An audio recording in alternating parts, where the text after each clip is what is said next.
வணக்கம் மக்களே. இன்னைக்கு ஒரு சின்ன கம்பேரிசன் பார்ப்போம். சொந்த கார் வாங்குறது பெட்டரா இல்லாட்டினா ரெண்டல் கார்ஸ், கேப் இந்த மாதிரி ஆப்ஷன்ஸ் போகிறது பெட்டரா அப்படின்னு நம்ம பார்ப்போம். ஸோ நான் ஏற்கனவே ஒரு வீடியோவில் போட்டிருக்கேன்.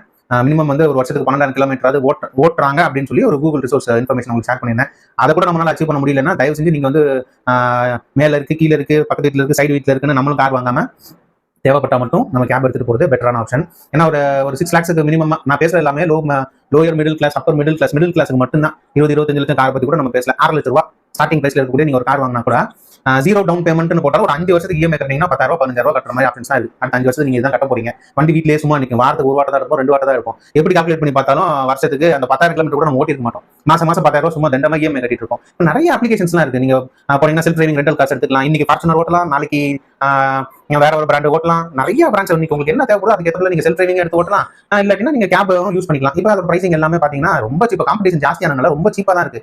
ஸோ அடுத்த ஒரு 5 வருஷத்துக்கு ஒரு கமிட்மெண்டோட மாசம் 10,000 15,000 கட்டி ஒரு ஓன் காரை வாங்கி ஓட்டுறதை விட நீங்க கேப் இந்த மாதிரி ஆப்ஷன்ஸ் எடுத்துக்கிறது பெட்டர். எப்போ 10,000 கிலோமீட்டர் கூட வருஷத்துக்கு ஓட்ட முடியல அப்படின்னா, டெய்லி கம்யூட்டுக்கு எனக்கு ஆஃபீஸுக்கு கார் தேவைப்படுனா நீங்க தாராளமா அதை எடுத்துக்கலாம். புரியுதா? அப்படி நான் இவ்வளவு நேரம் பேசுனது உங்களுக்கு சுத்தமா புரியலன்னு வச்சுக்கோங்க, இந்த வீடியோ பாருங்க. எதுக்கு பொண்டாட்டி என்ன சுத்தி வப்பாட்டி எக்கச்சக்கமாகி போச்சு கணக்கு. நான் காரை தான்ப்பா சொன்னேன்.